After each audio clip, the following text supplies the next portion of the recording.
Don't you notice how I get quiet when there's no one else around?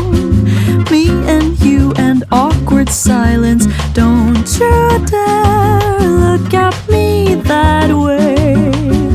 I don't need reminders of how you don't feel the same.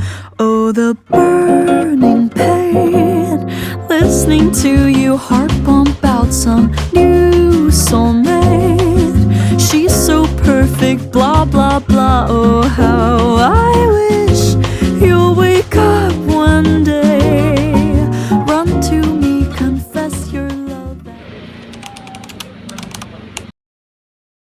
Sebelumnya, perkenalkan kami dari SMK Negeri 1 Pamekasan di Gunung Jaya. Perkenalkan nama siapa? Nama saya Aku Adana Belinya Aku. Oke, Kak.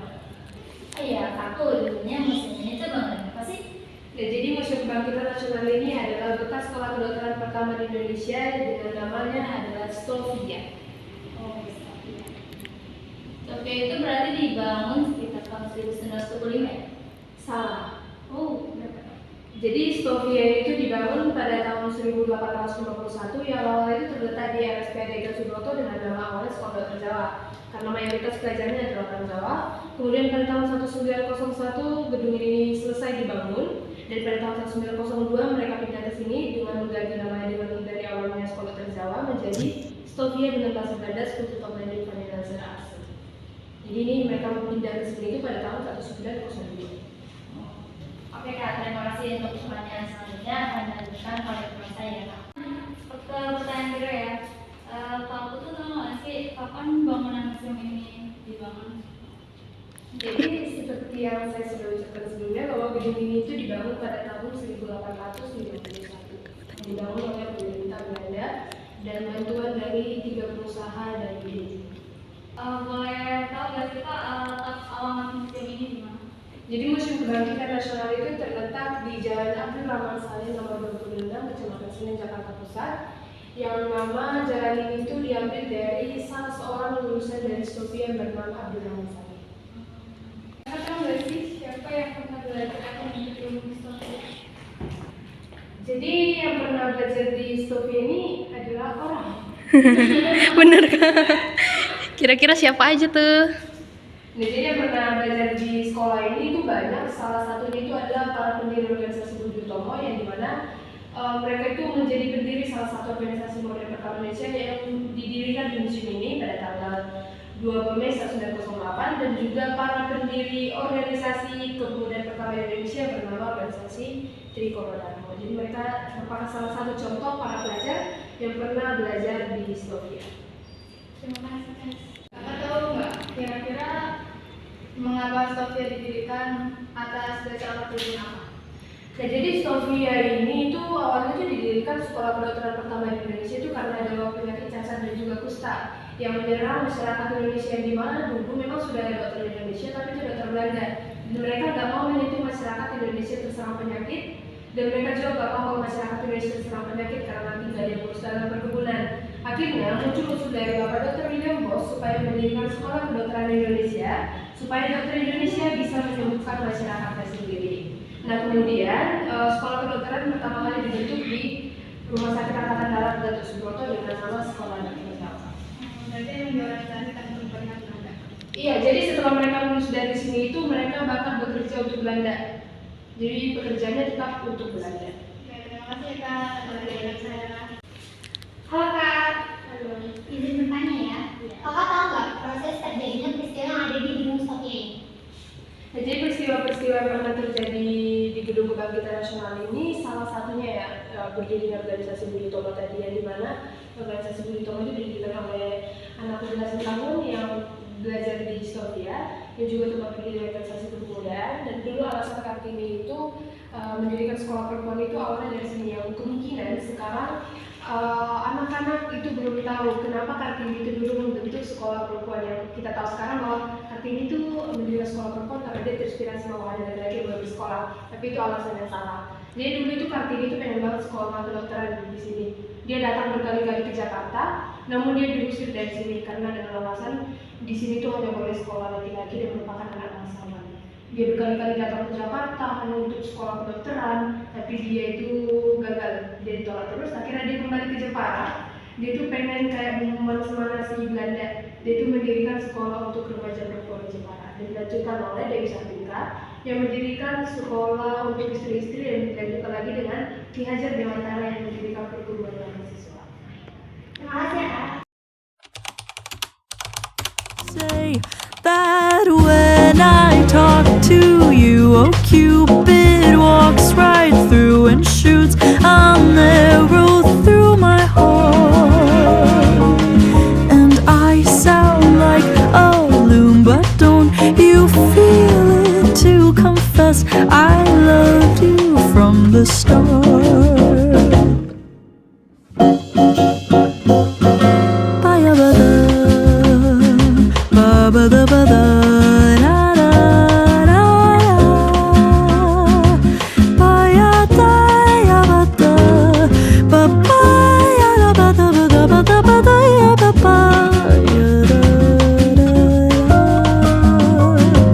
What's a girl to do, lying on my bed staring into the blue? Unrequited, terrifying love is driving me a bit insane. Have to get this off my chest, I'm telling you today that when I talk to you, oh Cupid walks right through and shoots an arrow through my heart. And I sound like a loon, but don't you feel it to confess I loved you from the start. Say that when I talk to you, oh Cupid walks right through and shoots an arrow through my heart. And I sound like a loon, but don't you feel it to confess I loved you from the start.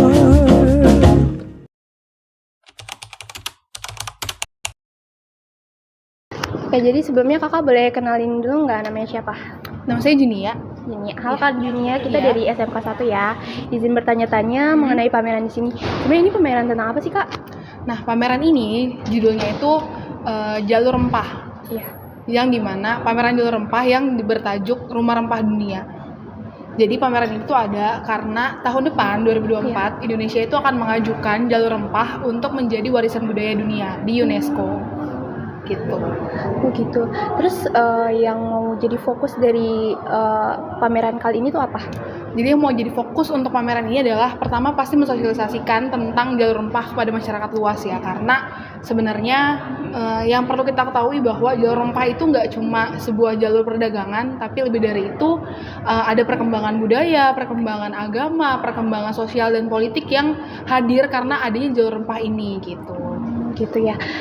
Sekarang aku boleh nggak minta tolong kakak jelasin satu persatu apa aja nih yang dipamerin dari pameran kali ini gitu. Boleh. Oke. Jadi kita masuk ke section pertama ya. Tadi kan tentang petualangan rempah berkeliling dunia. Iya. Jadi di section pertama itu ada 3 benua yang kita highlight. Yang pertama itu ada di Afrika, yaitu penemuan mumi. Mumi itu raja ini penemuan Firaun Ramses II.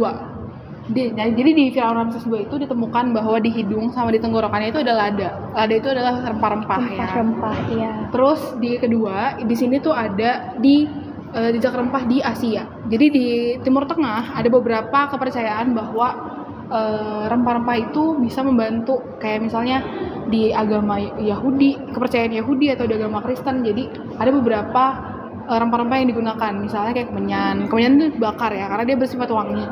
Terus juga ada kayak cengkeh, kayu manis untuk campuran anggur. Sama di sini juga sama, ada minyak yang dicampur sama rempah-rempah untuk upacara kerajaan gitu.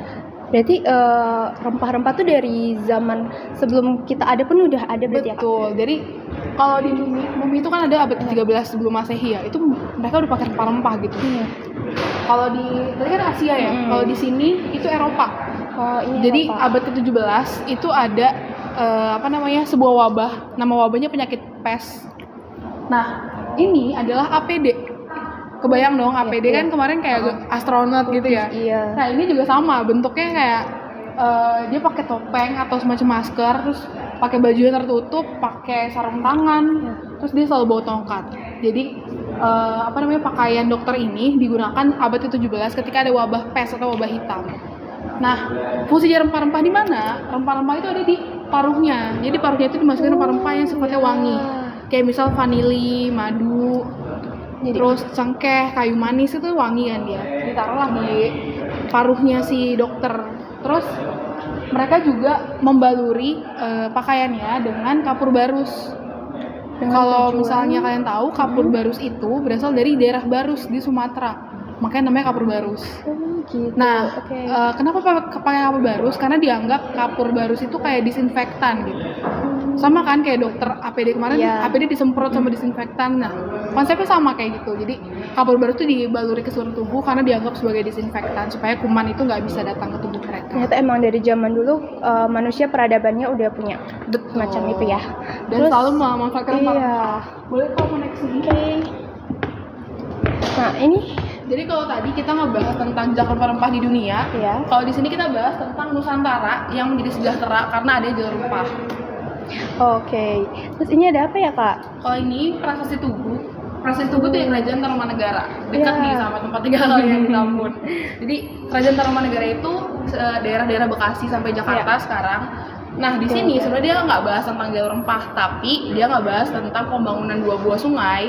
Nama sungai itu Gomati sama Chandrabaga yang diadaptasi dan nama sungai di India. Dan ini dibuat abad ke-5, jauh sebelum Eropa datang ke Nusantara. Itu berarti di abad ke-5 udah ada hubungan dagang antara orang Tarumanegara dengan pedagang dari India gitu. Dan berarti sekali lagi rempah-rempah udah ada dari. Iya. Terus di sini juga ada Lempeng Biluluk 2 sama Prasasti Canggu. Itu juga sama, isinya tentang di Kerajaan Majapahit itu ada aturan mengenai perpajakan, dan aturan mengenai perpajakan itu ditaruhlah di prasasti ini dua-duanya. Seputar dengan jalur dagang. Iya, gitu. dengan jalur dagang. Oke. Terus di sini kalau biasanya prasasti itu dibuat sama kerajaan, di sini tuh dibuatnya sama pedagang dari Tamil. Tamil itu sebuah daerah di India. Jadi ini semacam bukti bahwa pedagang dari India itu sudah datang ke Nusantara, tepatnya di daerah Tapanuli Tengah di Sumatera, dan berdagang di sana. Gitu. Oke kak. Terus kalau ini beberapa kerajaan atau kesultanan yang makmur karena dia mengekspor rempah. Misalnya Kesultanan Banten itu dia mengekspor lada. Terus di sampingnya ada bunga itu dia Kesultanan Siak Sri Indrapura, dia ada di Riau dekat Selat Malaka. Dia itu pengekspor kapur barus, pengekspor kayu akasia. Terus di belakang ada Kesultanan Kutai Kartanegara di Kalimantan. Dia itu pengekspor kopi. Jadi kopi dari Kalimantan terkenal banget. Nah yang beda itu adalah ini, dia mahkota dari Kerajaan Badung di Bali. Kalau yang lain kan kerajaan yang mengekspor rempah-rempah ya. Kalau ini dia nggak mengekspor apapun, tapi pelabuhannya di daerah Kute itu dipakai untuk berdagang. Jadi orang-orang dari timur dan barat Nusantara itu bertemunya di pelabuhan Kute ini di Kerajaan Badung. Oke, bisa dipahami.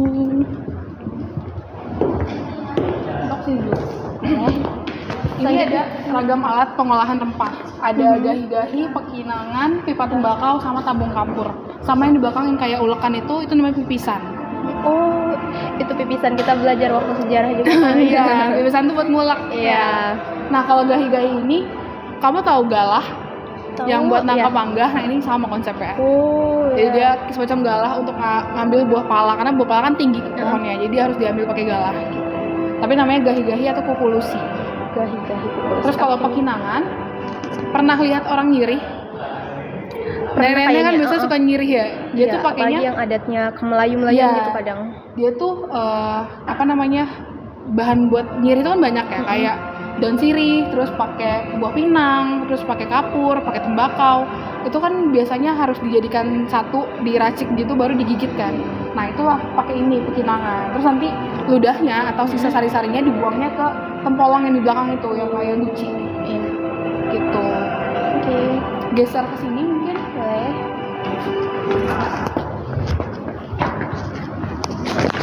Ini cerita mereka ketika baru orang Eropa masuk. Jadi orang Eropa itu baru datang kan ketika ada penjelajahan samudra ya. Nah di sini ada beberapa negara beberapa kerajaan yang memiliki mata uangnya masing-masing. Kayak ini dari dinasti Salendra, Mataram kuno, terus Gobok Majapahit, koin Kasha, Kewa Aceh, koin Jinggara, uang Kampua Buton, sama terakhir real Batu Sumenep. Jadi ini beberapa kerajaan yang punya mata uangnya masing-masing dan digunakan di kerajaannya masing-masing. Untuk memperjualbelikan rempah-rempah itu Karena ibaratnya kan kalau sekarang kan Indonesia tuh cuma jadi satu negara, tapi kalau dulu kan Nusantara itu terdiri dari beberapa kerajaan. Anggaplah mereka itu kayak sebuah negara masing-masing. Dan ini bisa kalau kalian mau klik-klik bolak-balik, kalau mau lihat detailnya itu bisa. Udah canggih banget ya sekarang Kak. Iya. Atau yang unik ini tentang manuskrip perjanjian Breda. Jadi ada perjanjian dulu perjanjian Breda. Ada sebuah kepulauan Banda namanya. Kepulauan Banda itu adalah daerah penghasil buah pala terbesar di Nusantara. Nah, buah pala itu dulu harganya mahal banget karena mereka itu menggunakan buah pala untuk pengawetan daging. Karena kan belum ada kulkas ya zaman itu. Jadi mereka mau mengawetkan daging dan obat itu biasanya pakainya buah pala. Bahkan harga buah pala itu lebih mahal daripada harga emas saat itu.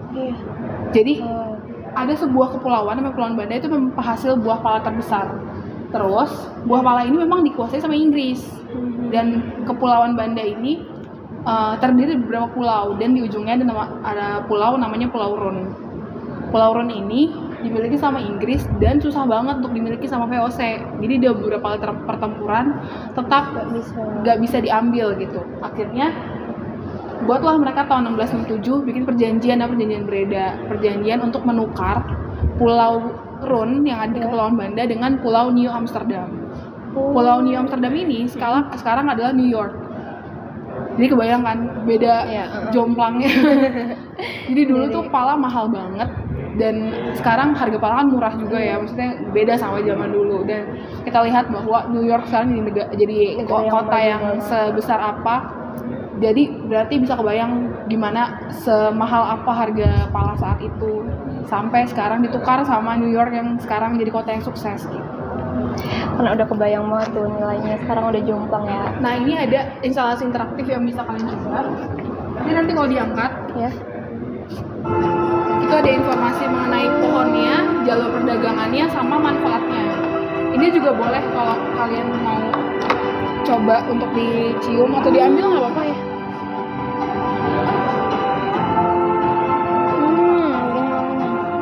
Terlalu Nah ini jalur perdagangannya Maluku, Pulau Banda, Sumatera sampai ke arah Pelabuhan Lisbon. Yang lain kalau yang mau coba, yang mana? kira-kira penasaran? Ini nggak apa-apa, maju aja. Jangan kayak gitu. Diangkat dulu, taruh lagi. Nah, Kayu manis ya? kayu manis. Manis nggak? Pernah tahu cinnamon? Cinnamon roll. Iya. Minum makanan biasanya cinnamon roll. Terus minuman itu biasanya suka dikasih bubuk cinnamon. Nah itu Jamu kayu juga manis. masuk. Jamu ada beberapa jamuan yang pakai cinnamon sih. Cuma biasanya kalau makanan modern dia udah dalam bentuk bubuk cinnamonnya. Kalau jamu yang zaman dulu tuh baru ininya direbus. Terus rasanya beneran manis Kak? Rasanya tuh pedes gitu loh, kayak mint.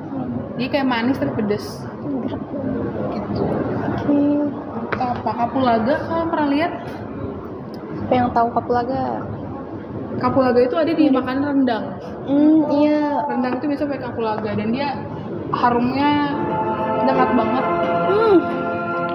Mirip Terus nasi jamu kebuli. gitu. Nasi kebuli Iya. pakai kapulaga.